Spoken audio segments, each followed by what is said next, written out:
Hi everybody. I'm going to do a landscape on this new paper that I have. I've never tried the paper. I don't know how good it is, but it's got a very irregular surface, extra rough, irregular, and it's from France, and supposedly it might be nice for landscapes where you want some texture in the pictures. So it comes on a block. A block can be cut here, and you go around and remove it, or you can leave it on the block and paint very nicely without the paper curving or drying irregularly while you're working. So I've decided to take a sheet off, and I've put it on my board and mounted it with my special tape that is called artist tape. And artist tape is better than masking for watercolors because it won't yellow the paper and it won't tear the paper. Now, I have put some tape in the center of the page because I'm planning to have the sky done above, and then I will remove the tape, and the body of the landscape will be below. One of the things that's fairly important is to never put your horizon in the middle of the page. So here, my horizon is right about there. So you want it either down here or up there. But one of the things about painting is doing things centrally or too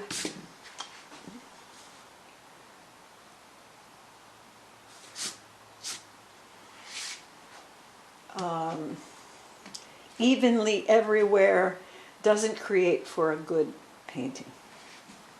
So I'm just going to indicate a little bit and I have no idea how this paper is going to behave.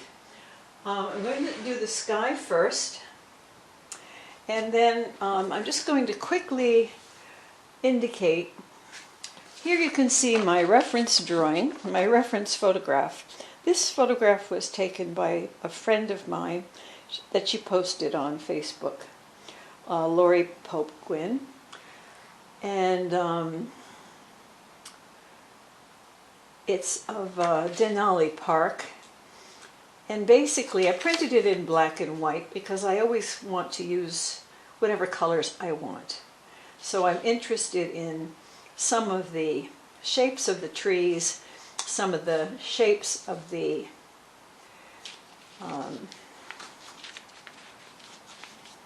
landscape, but I am probably going to cut it right about here. And I probably am going to take the tree line down a bit, and then the rest would be sky. So it gives you an indication of how I honor reference photos, which is not very well. Unless something is a commission, then I wouldn't, I want to make it my own. So in black and white it is. And like I say, I'm going to take that tree line down and remove that part of it because I want more sky. Because the fun part of today is for me is to do the sky. So the first thing I'm going to do is wet this top portion of the paper.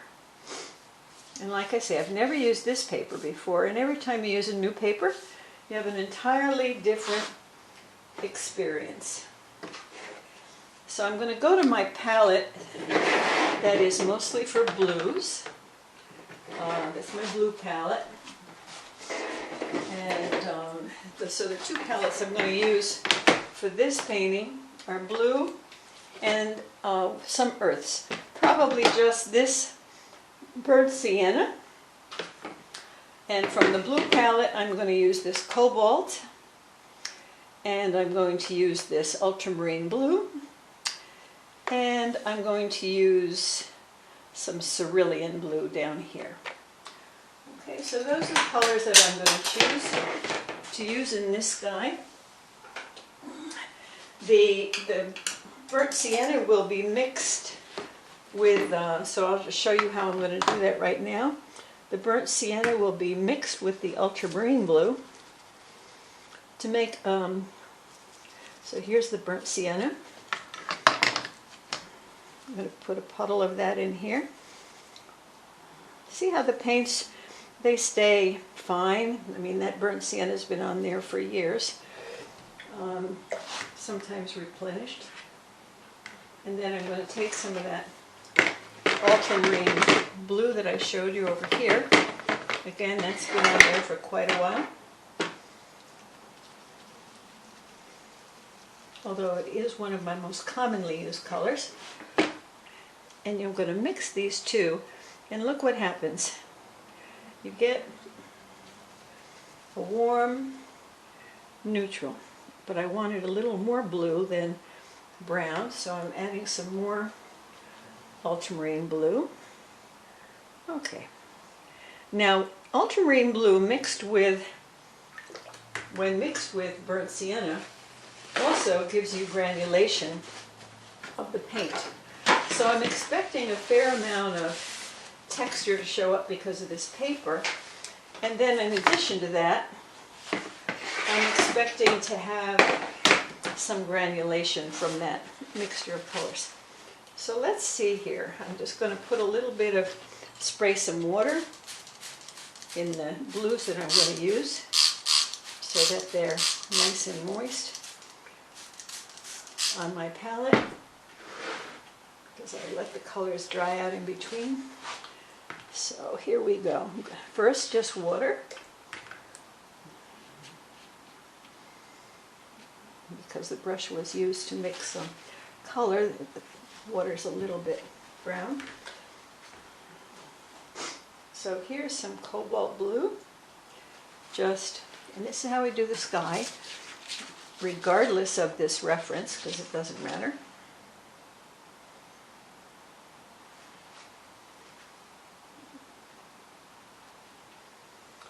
The sky is just done by loosely dropping in some color.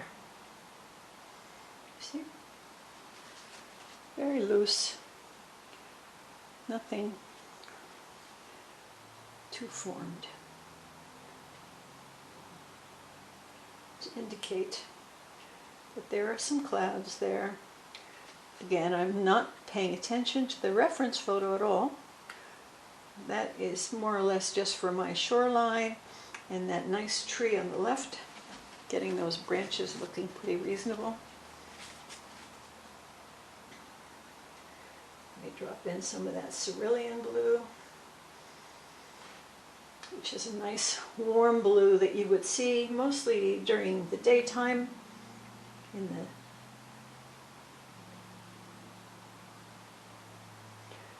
nice warm blue.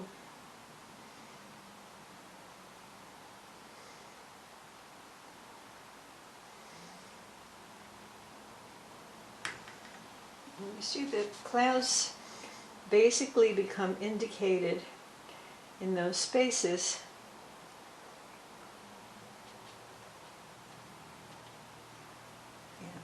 The best thing about this doing skies is not to overwork them very much. You don't want any strong edges. Okay.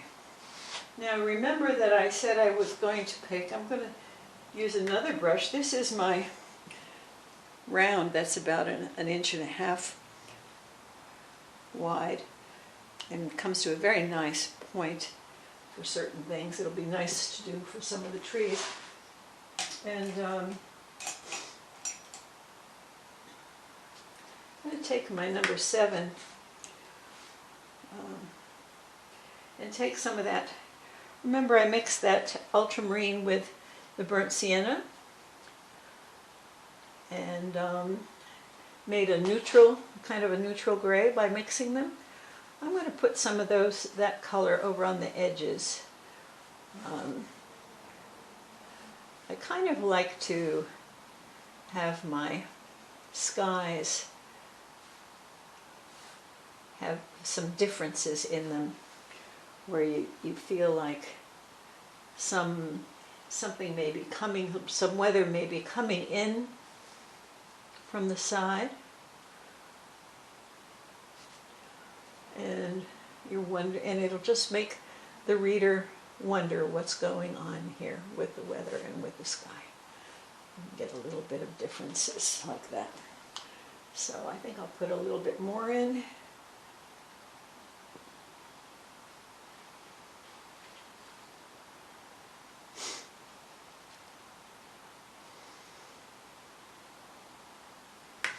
I think that's good enough for now. And on this edge here, I'm just going to take my paper towel and wipe that, because any water that is running along the side of the tape will tend to make a bloom go back into the paint, which we don't want. So I'm just making sure that that doesn't happen. Here's a little bit of color. Get rid of that. Okay. Now, this scene, the reason that I have put the tape in is that I didn't want to have the color come all the way down. I wanted to leave some light and not have too much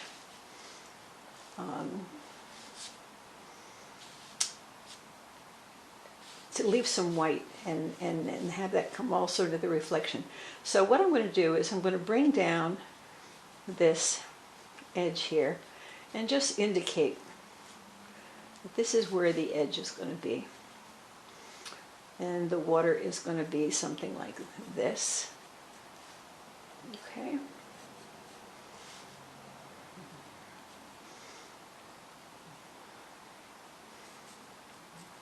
And actually, there would probably be another shore over there. So we're just going to make that up. And so there'll be some grasses along the way here. We'll just make those up.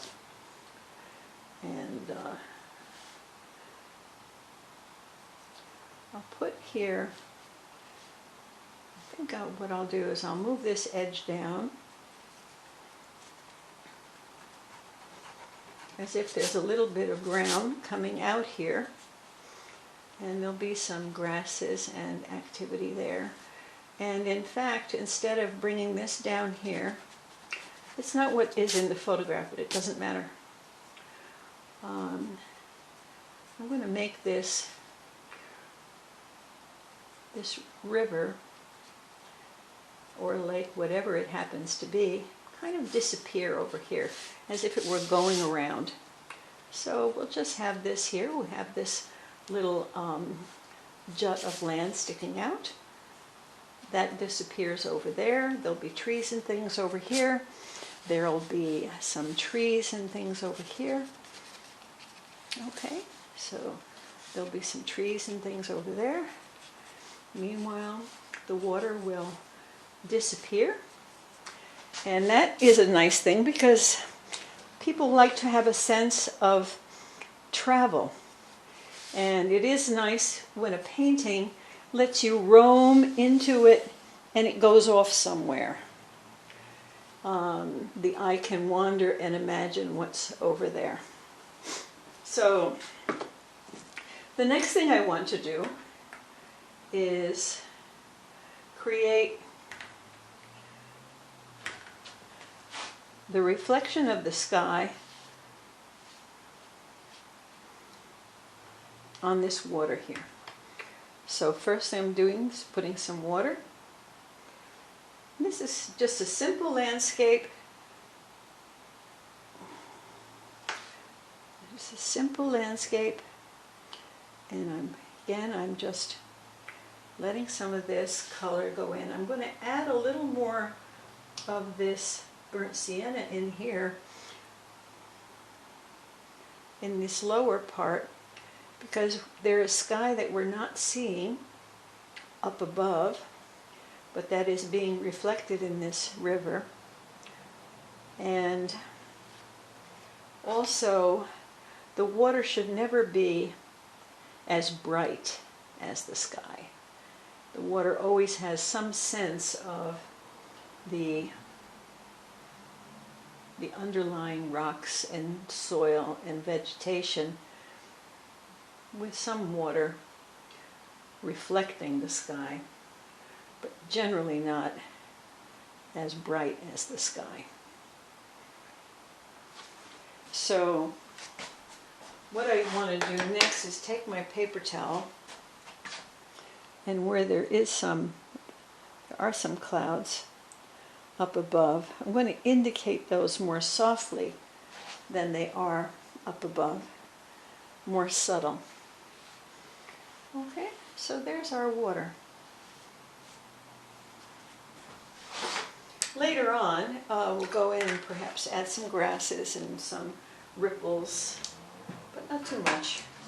Just to give you an idea of how simple it is to do something like this. And what's nice about this is you can start to see this, what the rough paper is doing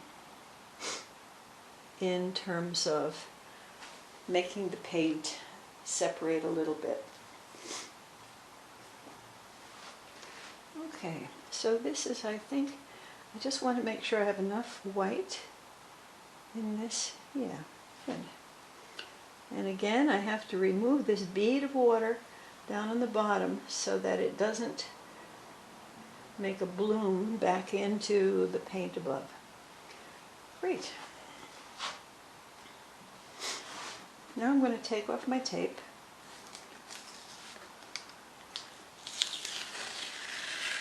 Well, my tape didn't behave very well. It actually did rip this paper. So now I know something about this paper too, just that it is more fragile than the papers that I'm used to.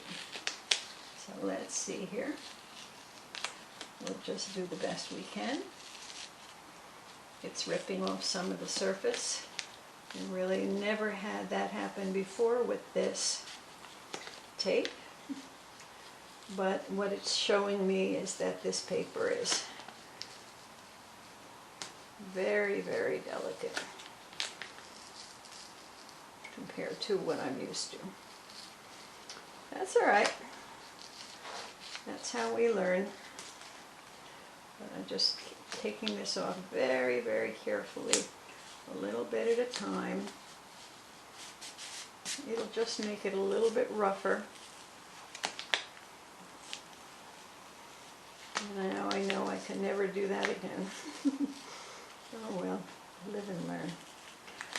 These videos are not meant for me to show you how perfect I am or what a master I am, because I'm not, but they're just to show you the day-to-day activities that one goes through and experiments with and has fun with. You know, painting is supposed to be fun, and so we can't get overly serious about it. It's just a piece of paper, and if it doesn't turn out well, you can just throw it away.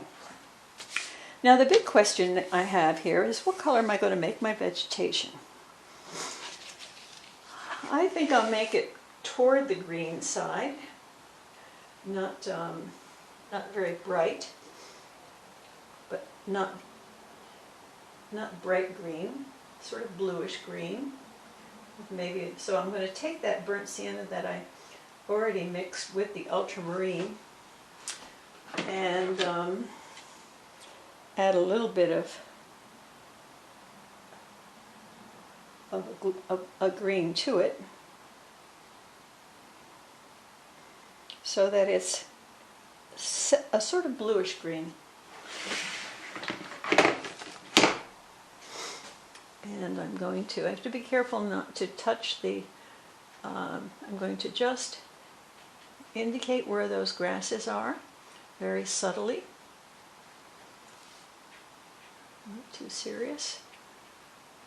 You can see how they are in the reference photo. I think you can see that where you are. Well, let me show you.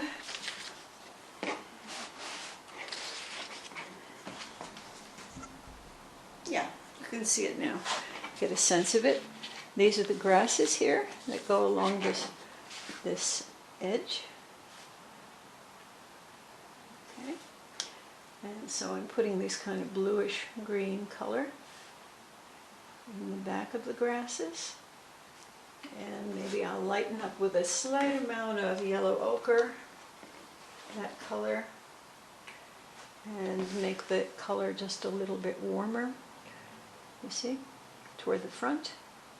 And so I had already burnt sienna and ultramarine blue mixed together.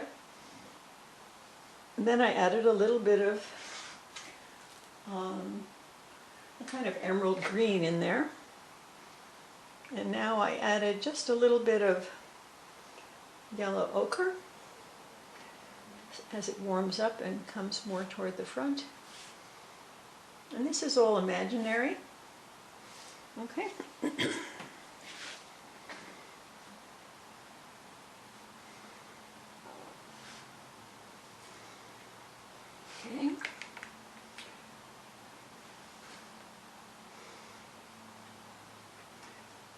And I'm going to go in here rather lightly with some of this yellow ochre and some water. You see how the little bit of yellow ochre pulling some of the color in from the top down into there. And as we go further and further away, it gets darker actually. And more blue, so I won't continue with the yellow ochre in there, but we'll just make that edge a little more darker blue. Okay, gives you a sense of that. On this side, I'm going to do the same thing. I think you can see that. Yes, you can. I'll use that ultramarine blue mixed with a little bit of green in here in this triangle of land. Okay. There'll be trees coming out of here, so I won't get too absorbed in that. And then I'll take some of that, where I put some of the yellow ochre in that color, and make it a little warmer. Make it a little warmer as it goes down to the edge.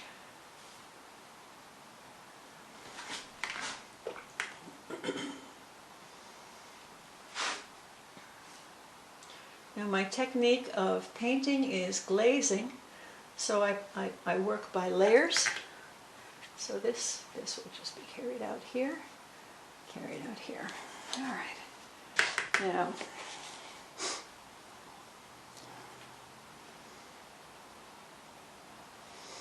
Now behind what we have is we have some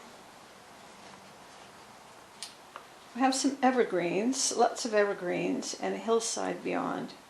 And I'm not going to show the whole hillside, but I am going to show some of these trees.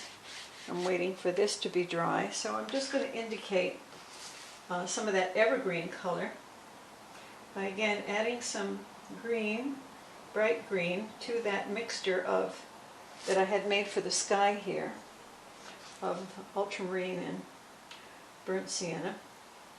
And then that gives us this kind of greenish neutral. Okay? So I'm just going to create in this back area here a wash of that.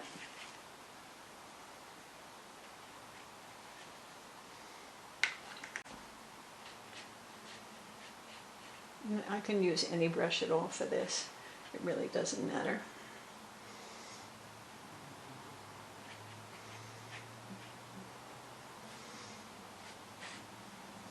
I think I'll go and get my bigger brush, this one here, because that's taking too long. And just go in with my bigger brush. Okay. And then behind, there's going to be that mountainside. Some of that mountain. And that will be, everything gets a little more blue as it goes into the further away you are, it gets a little more blue. So I'm going to make it, add more blue and add more dark, this time I'm going to add dark brown. I'm going to add a burnt umber to the blue instead of the burnt sienna. And that's going to make this color back here a little more dark. Normally I would do this in phases and give it time to dry in between the different layers so that they don't get too messy. Now the next thing is to figure out how I want that hillside to be shaped. I think I want it to have some shape, even though in this photograph it's not shaped. It's fairly straight, but I feel much better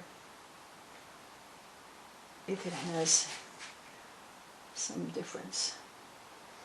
Okay, so I'm gonna do that. I'm gonna create some difference in that hillside. All right. This is how you can take a reference photo and just to give you some ideas of what is a reality, but then make it your own. So that's beginning to be something. Now, okay, I have to let that dry a bit. I can use my hair dryer. That's one thing I can do. Or I can just move to another part of the painting. So why don't I try that and see how that works.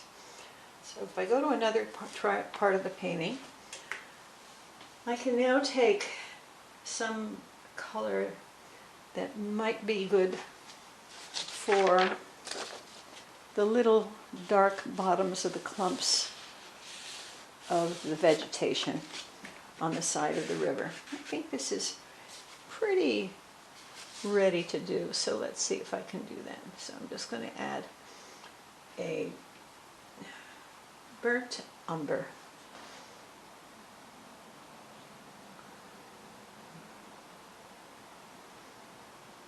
And kind of irregularly bring in that color. I'm not going to paint all those clumps, I'm just going to indicate that the clumps have come down and the grasses are entering the water, and it's where the land and the water meet, and there'll be a little bit of a shadow between the grasses created from the light from the sky above.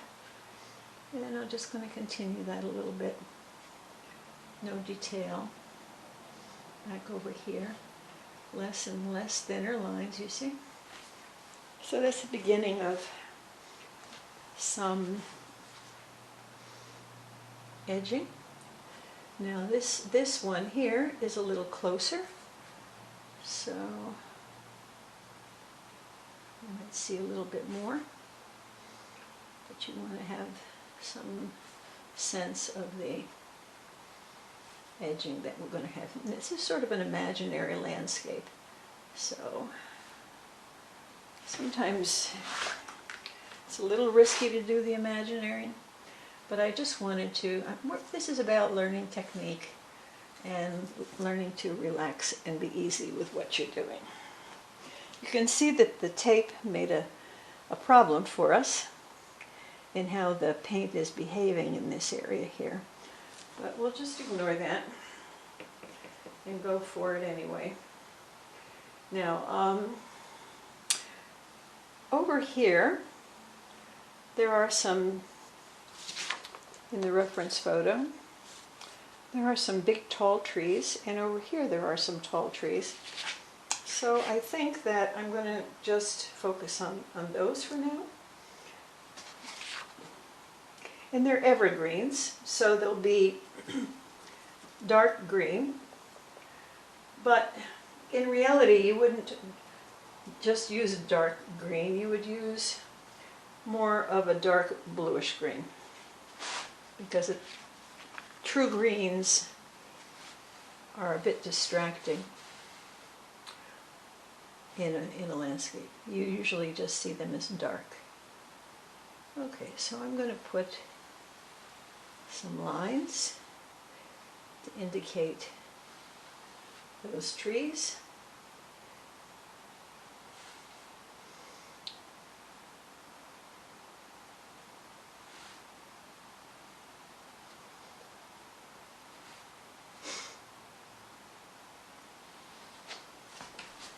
Yeah, I think you can see those lines.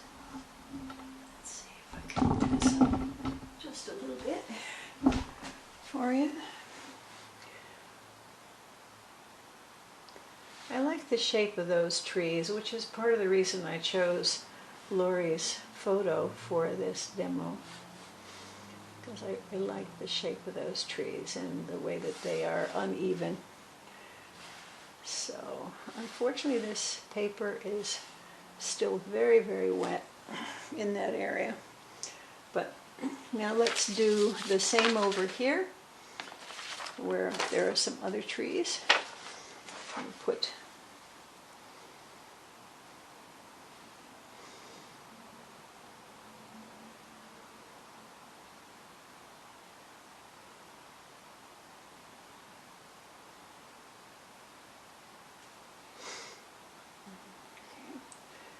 what I'm doing is I'm just indicating the spacing of these trees.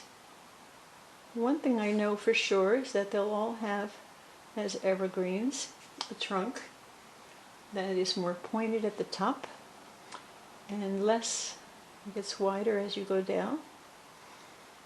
Okay.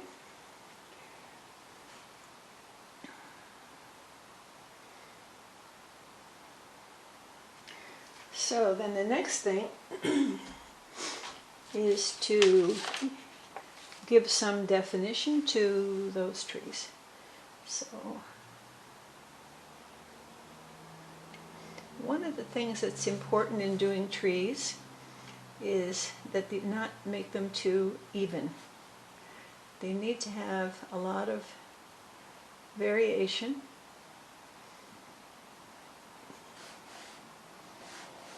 I'm going to stay out of the wet area for a while. Choose another brush. I want a little smaller brush. So I'm using a very dark greenish blue, almost black.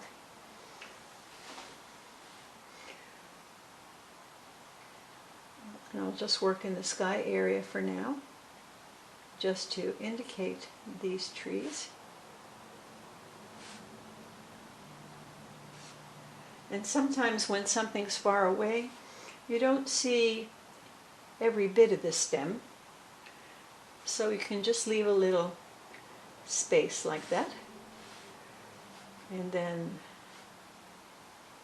you can begin to make some lines. Some are on one side of the tree, some are on the other side of the tree. There'll be some uneven spaces. Sometimes the branches will be wider on one side than the other. But even if they look in nature relatively even, it's important in your painting that you don't do that, because it will just look fake. Okay. So I'm going to do a little bit, another thin line there. Okay. Another thin line there, as if just a little branch is coming up from the top. Then I have a little tiny one back here.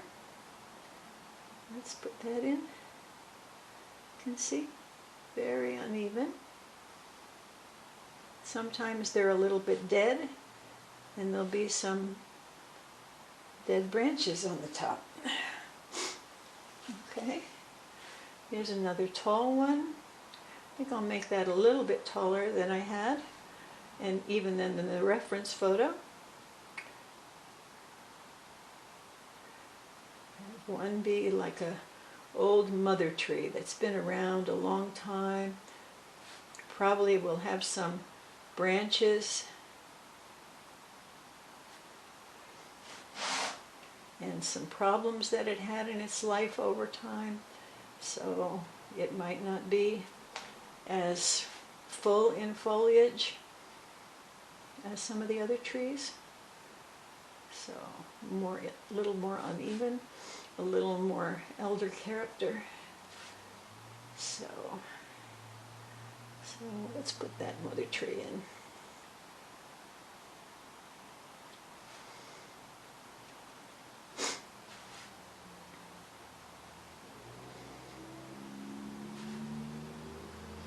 So I'm just putting in some of the details of these trees while the paint is drying in the other area.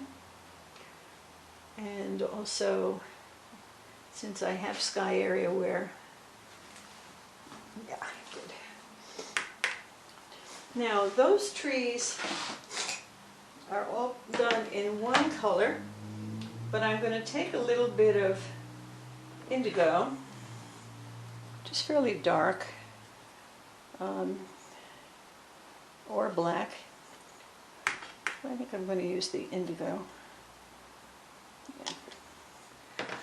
And I'm just going to create a little bit more shadowing on some of these trees so that there's some light areas you see. I think you can see that. A close-up, some lighter on the top, and underneath in the shadow, a little bit darker. As the painting goes on, I may come back in and touch these up a little bit more, but this gives you some idea how to vary these trees so that they look different and more alive. Okay, so there they are over on that side. A few more dark spots. Okay, now I'm going to carry that through into this area, which hopefully is dry enough that now I can work in it. Yeah, I think it's okay.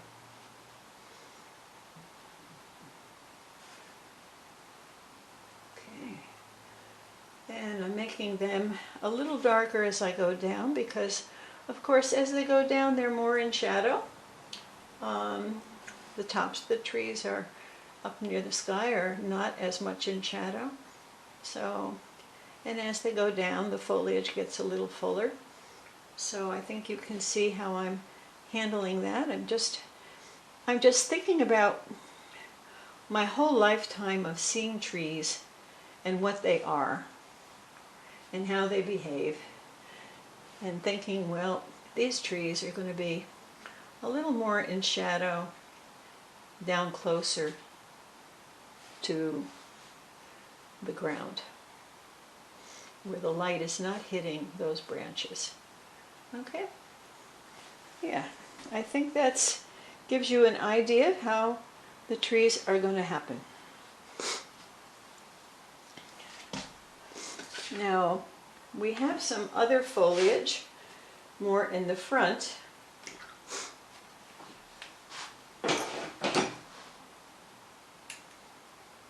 And that foliage that's more in the front here, you can see is a little bit lighter. So, and it's shorter. You can see these are shorter trees and a little bit lighter than these very tall trees. So I'm going to change my mixture and bring in some impression of those trees being in front of these others, and being lighter. So these in the back are done. And then I have some evergreens coming into the front that are lighter. And they're coming down into the grasses in the front. Okay.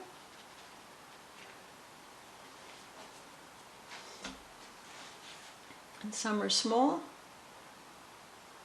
and some are bigger. So there's some variation.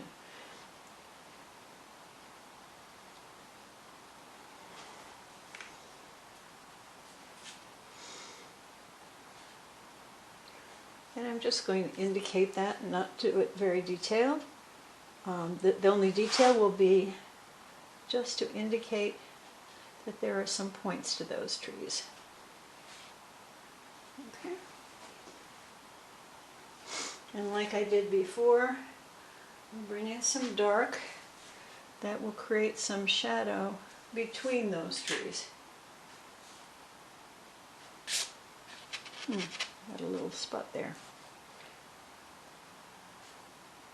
So there's some shadow between the trees.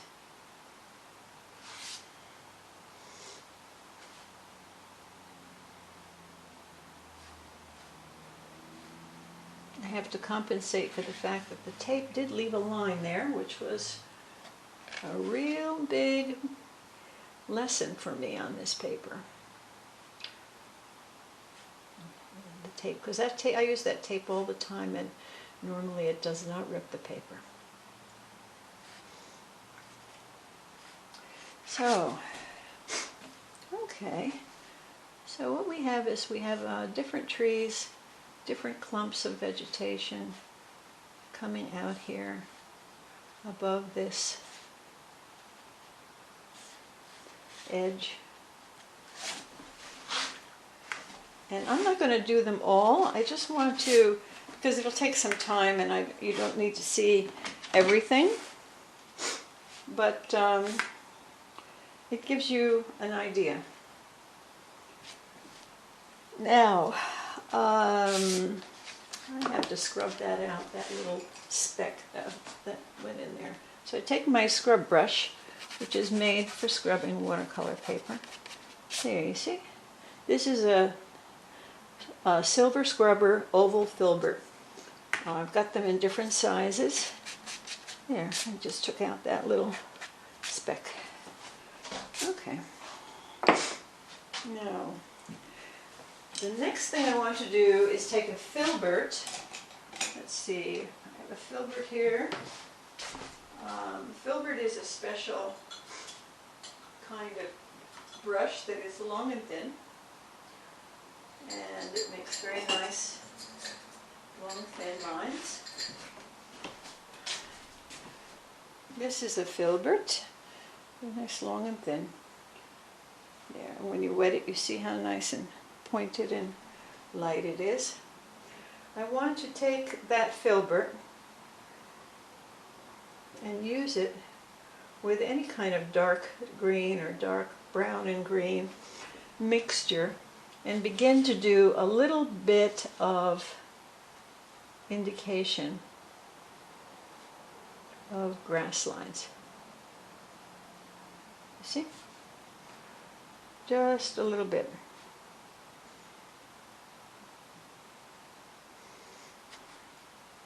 I want to indicate some of the clumps of grass. And they'll be a little uneven.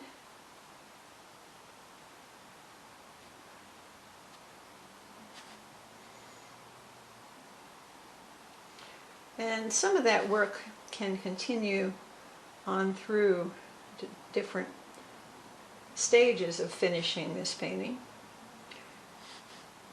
I just want to do a little bit to indicate that also some of the grasses come down and are in the water, coming out of a place in the water. Okay.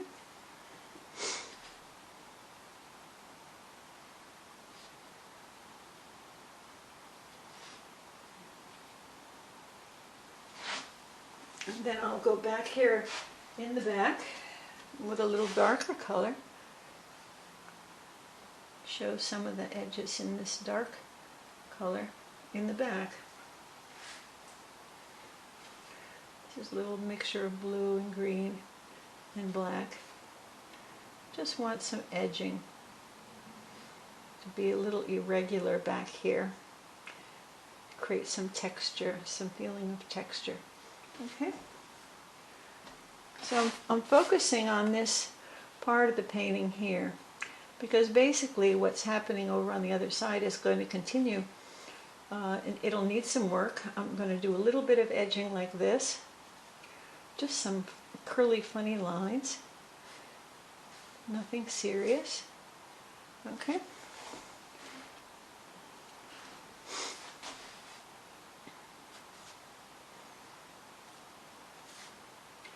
And I may even put an evergreen tree in the front here somewhere, but I may not. I'm not sure. So I wanted you to see, though, I'm going to be doing some evergreens over here. And then I am going to, one of the things I'm going to do is create a little more of a view of the mountain behind. So I'm going to take a dark, it can be any dark, something in the blue family that we've already worked with a little bit of brown mixed in, and maybe a little bit of black and indigo mixed in. Because what I want to do is show where there's darkness behind the evergreens in the front. So let's see, it has to be much darker.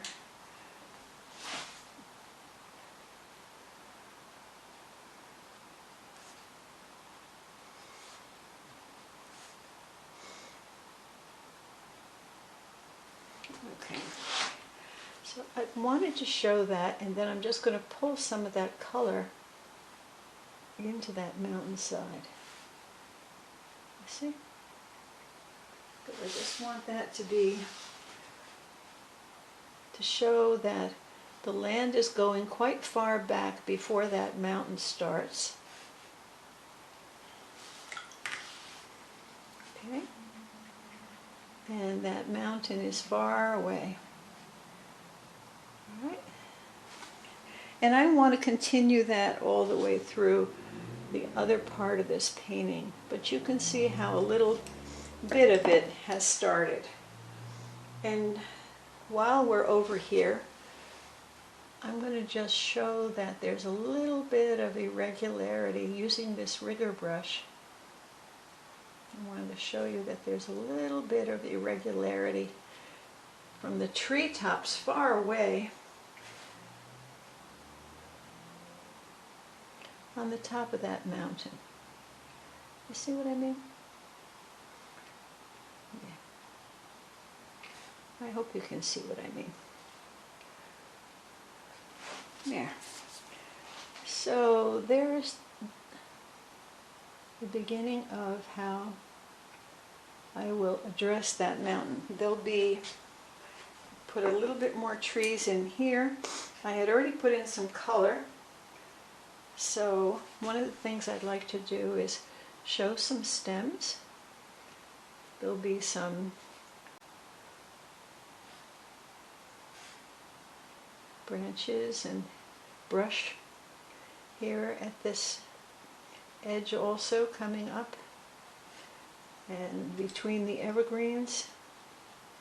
So I'm using my rigger to indicate those. I'm using a dark brown to indicate those.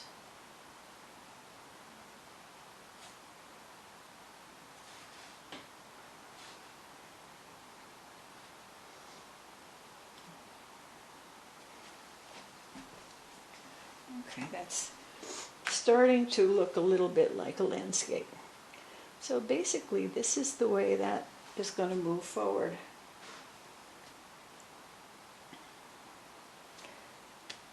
The next thing I want to show you is how to begin to approach. This whole thing is going to be carried around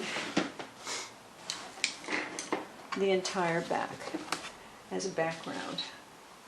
Now the question is, what happens here with the water? Is the water just going to be like that? Or do we have some areas that are darker, like here in the picture, where there's some, the water is a little bit darker in some areas, showing the ground below. So I'm going to put that in. And at the edges, there's a little more white. On the edges, it's a little lighter. But I'm going to put some of that in to indicate the water and leave some reflection, maybe indicate slightly some rippling. But use the brown to again tone down this front part a bit. Indicate that there's smoothness going on here, but that it also has some brown color related to the vegetation and the soil and the stones below. And the way I'm going to do that is to just glaze over with this soft brownish gray color some of this sky reflection that I did, which was already muted, sky reflection if you remember, muted. And I don't want it too dark down here. I'm just going to do it a little bit. I think that you can see that that little bit of glazing over it has already started to hopefully make it look a little bit more like water. I think that's enough for that. There's going to be a tree over here. Now the big question is how dramatic to make that tree. I'm going to take some green again, mix it this time again with the burnt umber, and now I'm going to take some green and burnt umber, mix it together, and that one is a very dark green. You see that dark green? And mixing it with this burnt umber and getting a very dark color that I think might make a nice evergreen color. And I'm going to just be brave. Is this dry? Fairly dry. Be brave here and say, okay, I've got some, I think I'm going to make this so that I've got some branches coming out.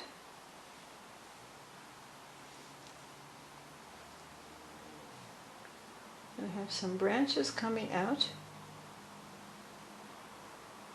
Some will be shorter.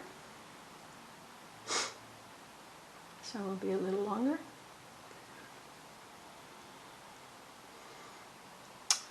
And I'm just going to start to indicate some leaves with two colors, a lighter green. So it's kind of fluffy leaves here. And since it's dark enough, it will cover. So this is how I'm going to indicate this tree coming out with branches. Just showing some of the branches. You can see they're a bit uneven, and that's on purpose. Okay. And showing some of the smaller branches and some of the smaller leaves here. Some will be lighter, not so dark.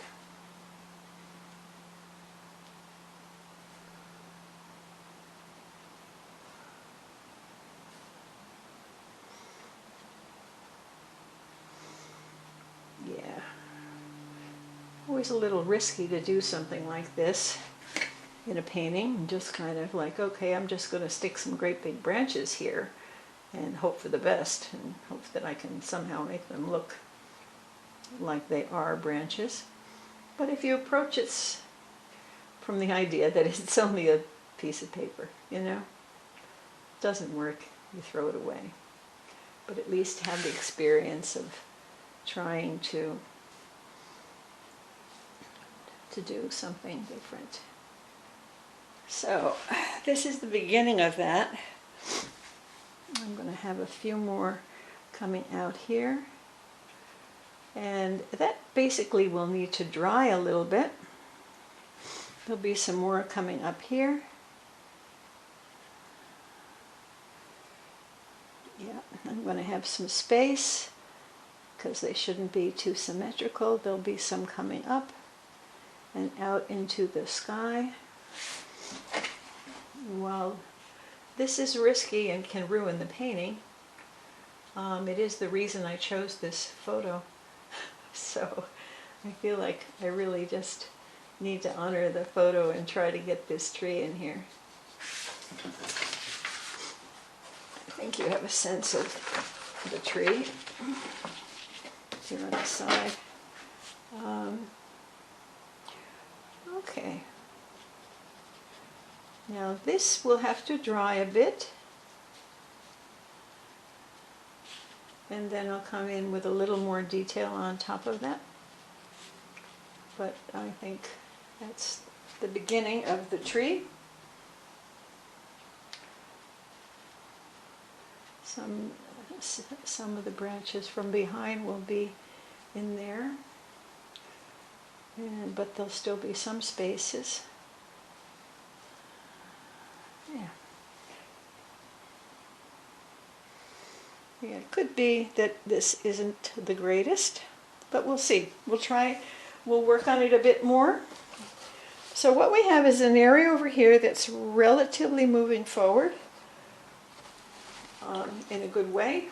I'll take that rigor that I talked to you about and put a little more of the grasses detail over here while this is drying a bit.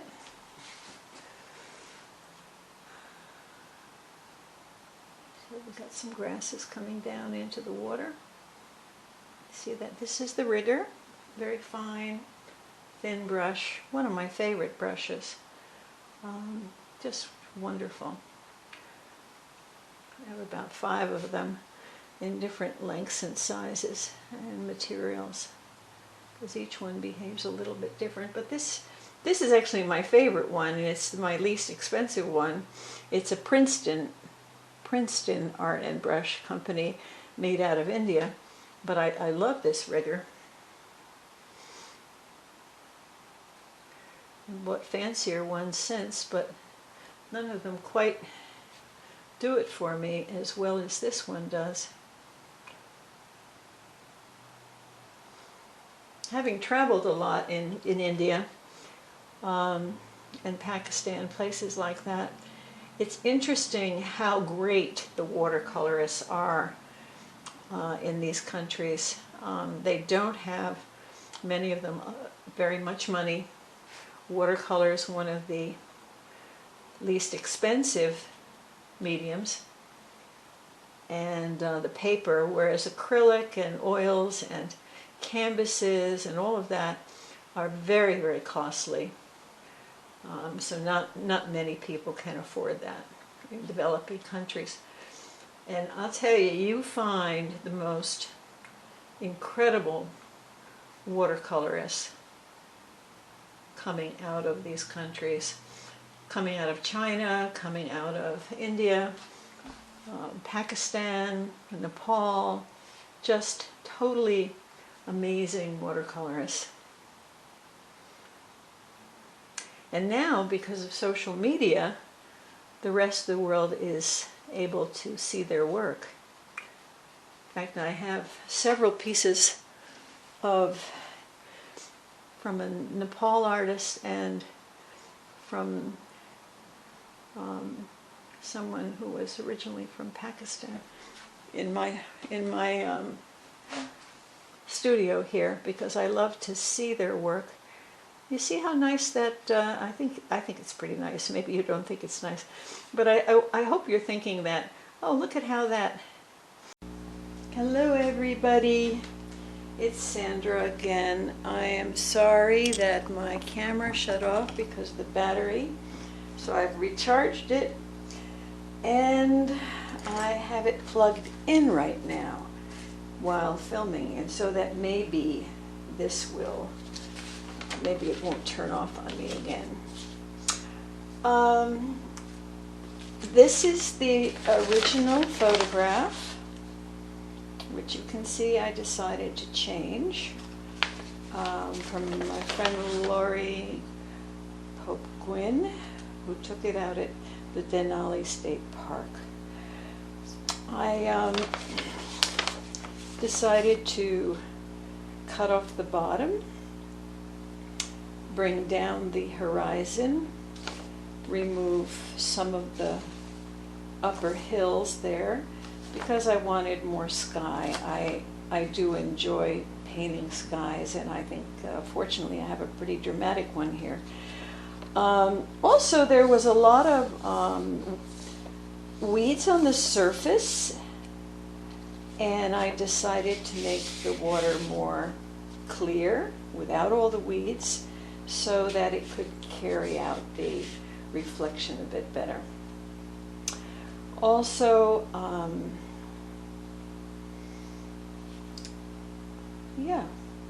I changed here, the river just kind of goes off the paper without any clear idea of where it's going. And sometimes it's a nice thing to give the viewer a place to go walking through the painting. So I decided to bring a little peninsula in here and jutting out and have the water curve around so that there was a little more opportunity for the viewer to go for a little walk. So that's the approach to this painting.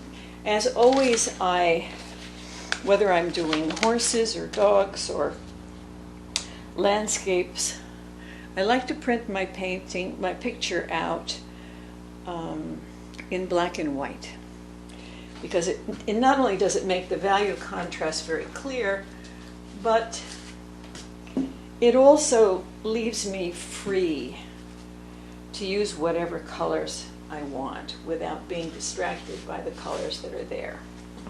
So after that big long talk and apology for the camera shutting off, I'm going to put a little bit more tape here on the bottom because the painting did dry and it curved up a little bit, and I removed some of the tape because I wanted it to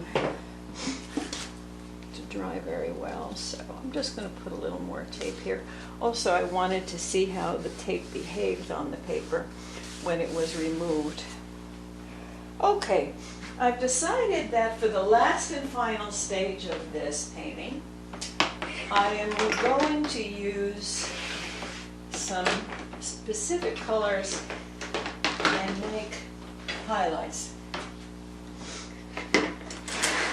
So I've got here some, on a separate palette over here, I'm going to move this over just a little bit, and I think that way we'll see some of that palette.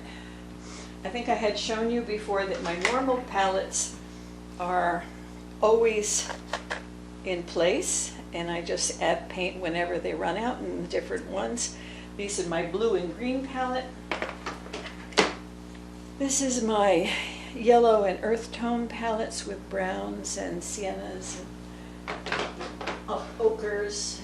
And this is my red and violet and orange palette. And that way I keep the colors separate. If they do mix a little bit from one red to another red, it's not a big deal. They're still reds. One of the things that I do, though, is I keep away from my palettes any opaque colors. Because if there's opaque colors here, they will, when they mix with some of the other colors, make them, and these are all transparent colors, they will make them also opaque. And when the color is opaque, it tends to reduce the luminosity of the paper. So I minimize the use of opaque colors.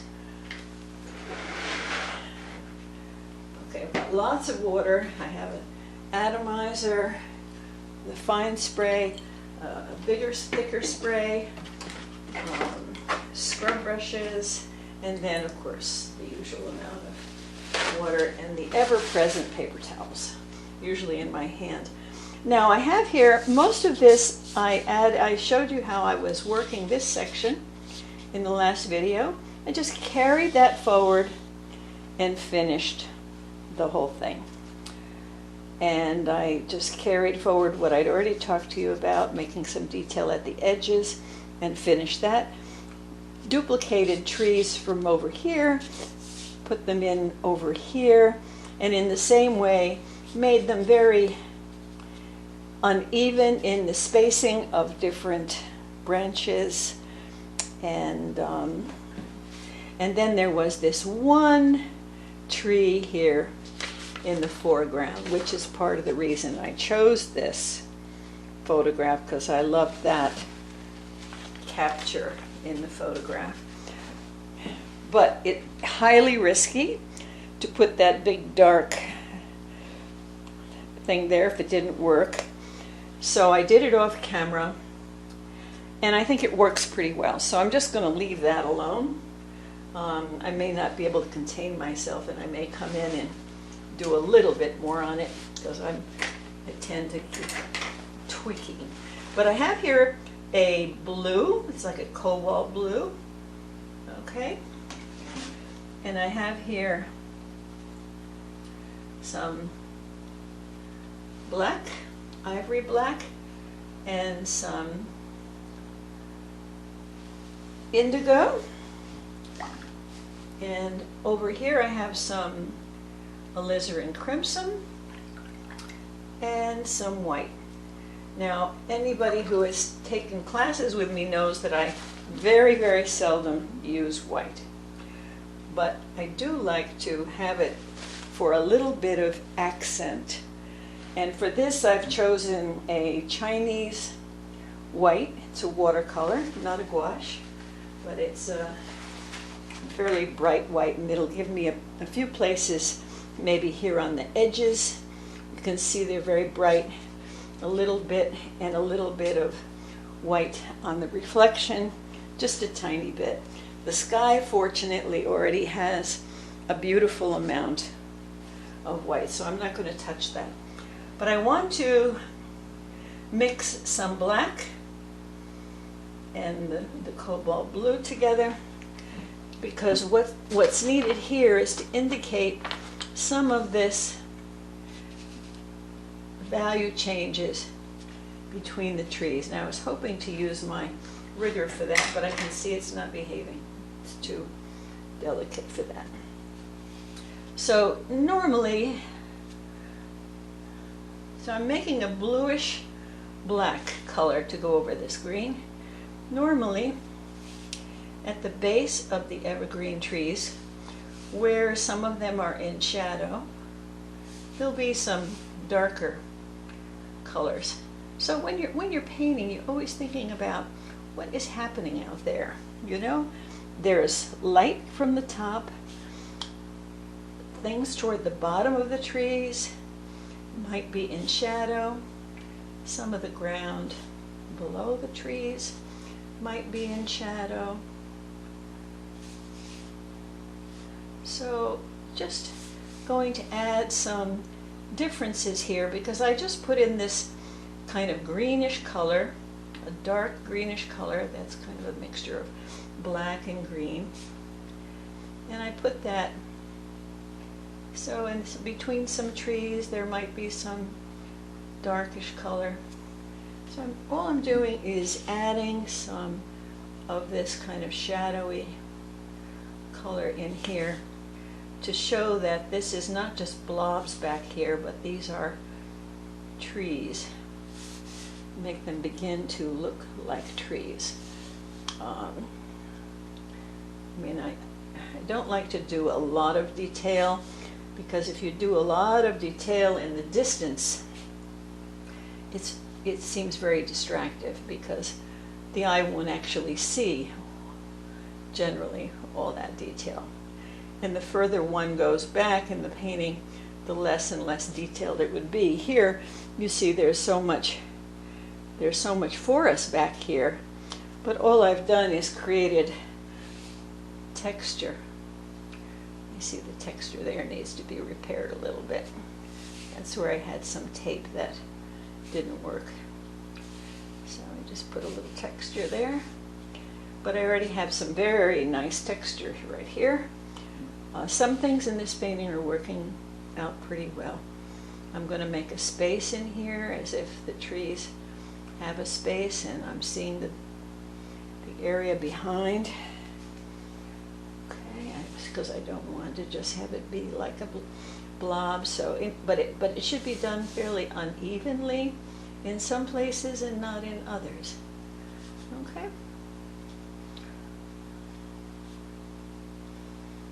And maybe make some of those spaces between the trees even wider. So I'm just seeing darkness back behind there. Okay, you see what I'm doing now. And this is done very, just very loosely. I'm using this small sable brush. It's a number, it doesn't say what number it is. Maybe it's around a 2, but it's got a nice point on it.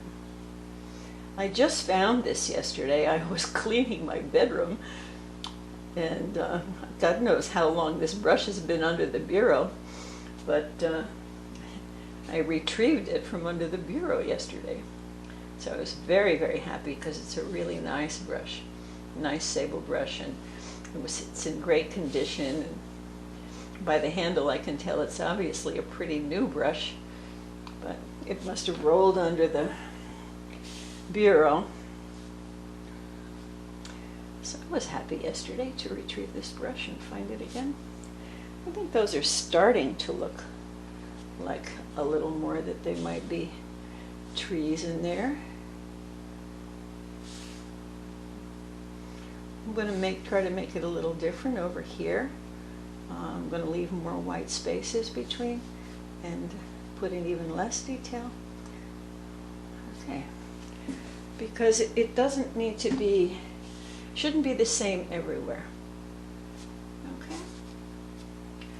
Now some of those trees in the background are all indicated to be the same color. And I'm just going to glaze. I've just made a very, very light solution of this blue. And I'm just going to glaze over some of them. See what I'm doing? Some of those in the background, I'm just going to lightly glaze over some of them, so that there's a difference between some trees and other trees. Okay, there we go. I think that's starting to look about okay for, I need to do some over here. I forgot that area. Let's see here. I'm going to put in one very dark area, because I love the value contrast of these trees over here. And if I make this very dark in this area, I think it carries the eye. Yes, that's good. That's a good idea. It carries the eye over to these wonderful trees here. So that's what I'm going to do there. Okay. And then I'm going to, this color that I just put in is indigo. And I'm going to make a light wash of that indigo and glaze over some of these trees here. A little more dark than the other ones. Okay, and then carry that for harmony over into some of these. Okay, I think that's about, maybe make a little more contrast over here. So this is what's called value contrast, where you try to have some lights and some darks enough that, now over here, I'm not sure I want that area of grass to be so light back there. So I'm going to glaze over it with the indigo and remove that. I'm going to glaze this whole area here because it's a bit distracting to me that it's got such light greenish grass in the background there. Okay, hopefully, yes, that works. And by waiting and having the watercolor be completely dry, most of the paint that I've put on below and am now wetting again a little bit, it's not running too much. It is, of course, a little bit affected. Yeah, good.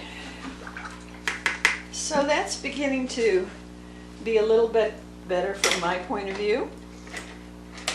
I'm going to let that dry for a little while. That's the thing about watercolors. You always have to think about where you're going to work next. And I'm going to take some of this Chinese white. And I don't know why they call it that, but they do.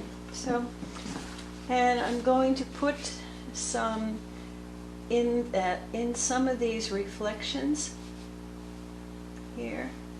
I'm just going to make them a little bit brighter. Not because I don't have to, because obviously, I mean, I left enough white that there's some nice reflections already. And I have to be careful not to ruin them by adding white, because there's always some reduction of transparency when you bring in white, even if it's the most transparent white is, I think, titanium white. But that's so transparent it wouldn't have really done very much for this. So I'm going to bring some of this in over here. And this Chinese white is able to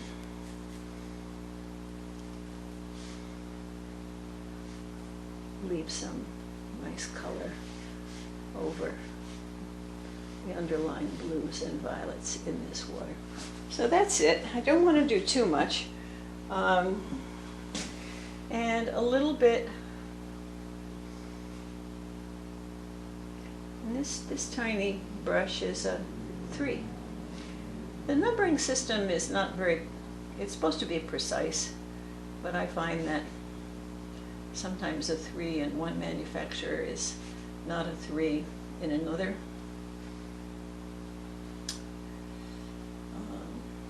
So here I've got some, I'm going to lighten this up here because I do want this little river that's going out to be a little more clear to the eye that that's what is happening. So again, it's just very subtle. Carry some of those out as if the grasses are interrupting the water and making a little reflection. I'll do the same on this side.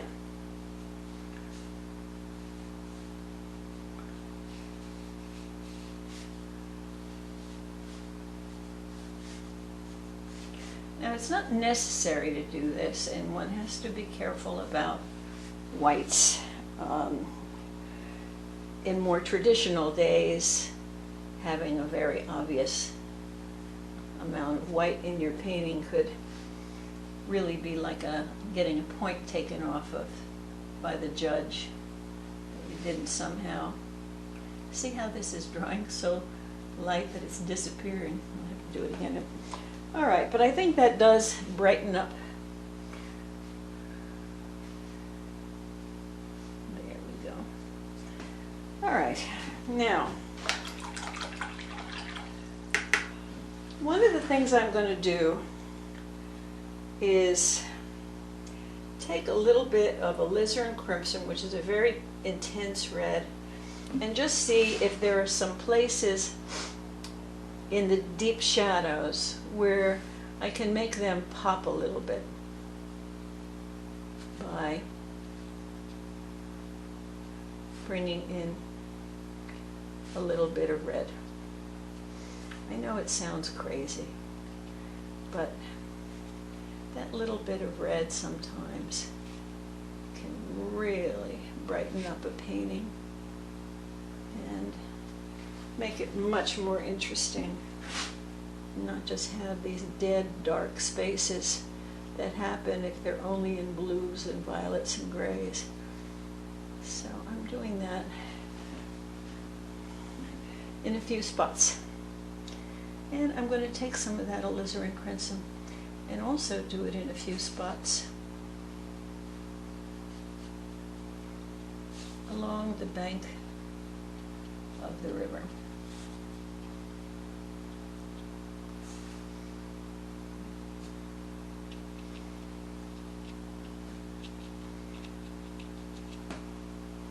I'm even carrying it into some of these trees in the background. A little bit into these trees in the background, just a little bit. Since this is transparent paint, I'm putting this red over this dark greenish blue. You know, the two colors, the greenish blue and the red, with the eye will see it as mixed, not see it so much as red, but as like more of a violet in some ways. Okay, now I seem to be having a very neutral palette, and I'm wondering if I need to do one more thing. I think I'm going to take some of my lunar blue, which is granulated, and mix it with my cobalt blue. I want to blue up this part here a bit. Okay. And the granulation might add a little bit of texture there, because I think that just is a little bit light for that part of the painting.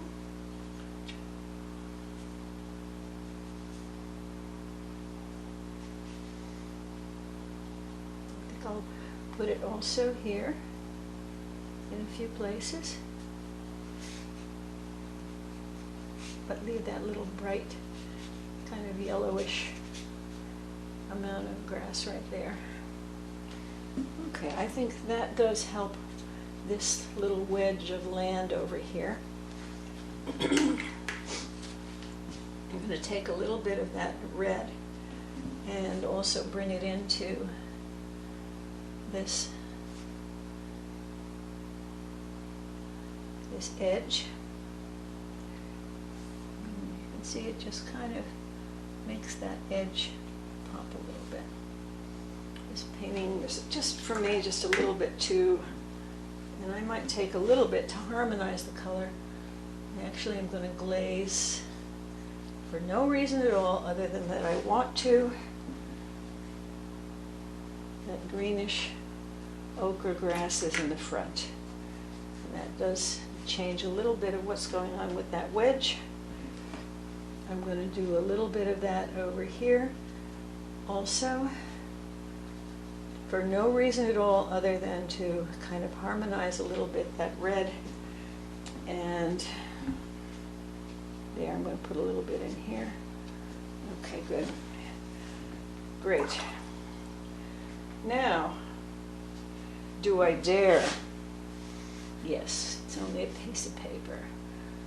I'm going to put a little bit of that into these shadows. The reflection, not shadows, but reflections of the trees.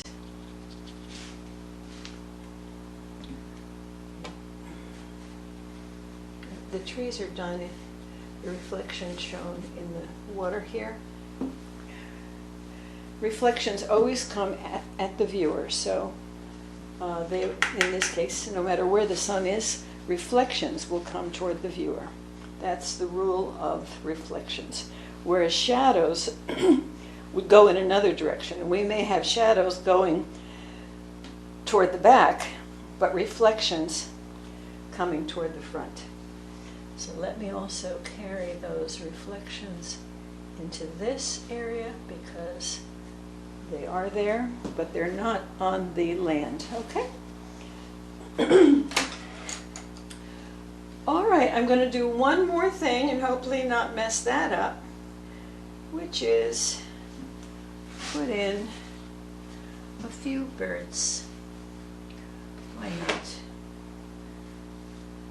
It's a little risky, but it's nice to have a few ravens or crows up in the air. The thing is to paint them in different ways. They shouldn't all be looking the same, but some would be further back than others.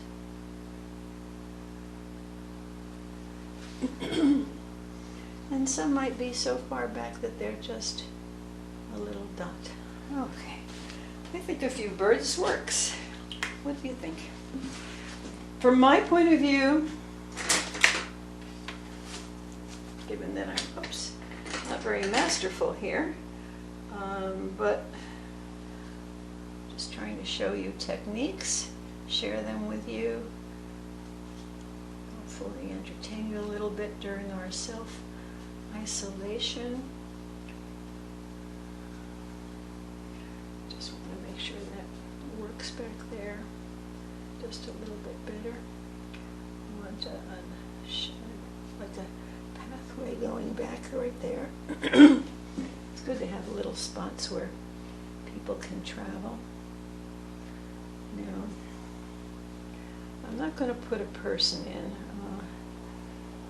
although that would be like the birds, a way of making a little more interest. Okay, I think.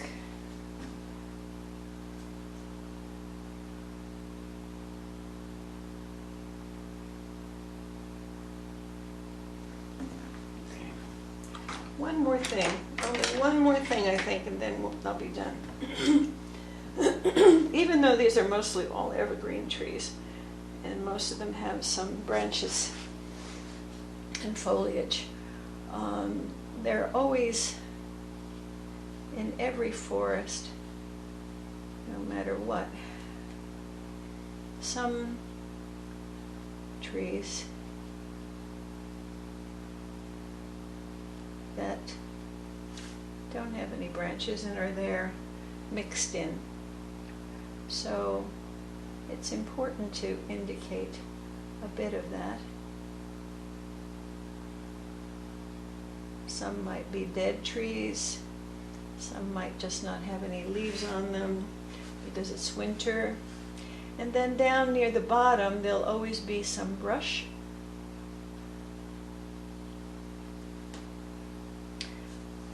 And it looks like little scrub brush coming up in front of the trees on the marginal, what they call the marginal edge. There'll always be some small trees or small brushes. So I'm just going to put in a tiny bit of these branches, very loosely, not being too preoccupied with them, just to indicate that there's something going on, because there normally would be. Hopefully I haven't done it in such a messy way that it's distracting.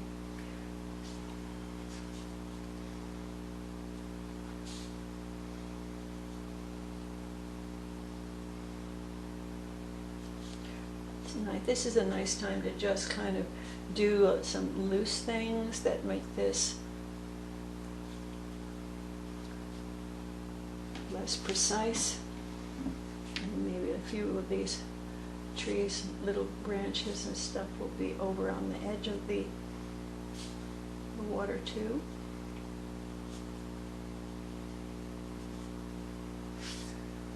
I think that's starting to make a little more sense.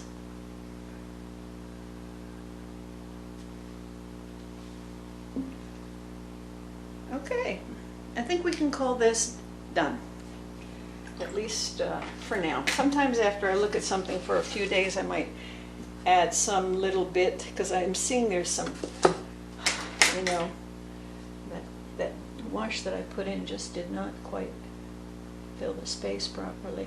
So there'll be a few places where I have to come in. I'm using my rigger, my wonderful rigger. It's also called a liner. The size is worn off, no idea, but you can see the general size. This is a Princeton art and brush rigger, and I like their brushes. They're very inexpensive, and they're often inexpensive hair, but some often synthetic. Look how nice the point is on this one. So I really like this brush. So I'm going to put a few of those kind of lines in the background on the mountainside, because there'll always be some kind of dead or trees without leaves up there. I think that's probably it. You can see how hard it is to stop, but if one doesn't stop at the right time, that's when the painting gets ruined. Okay, let's stop. So this is it. This is the painting. I hope you had fun and that you liked the process. Thank you for joining me. Be safe, be well. Blessings.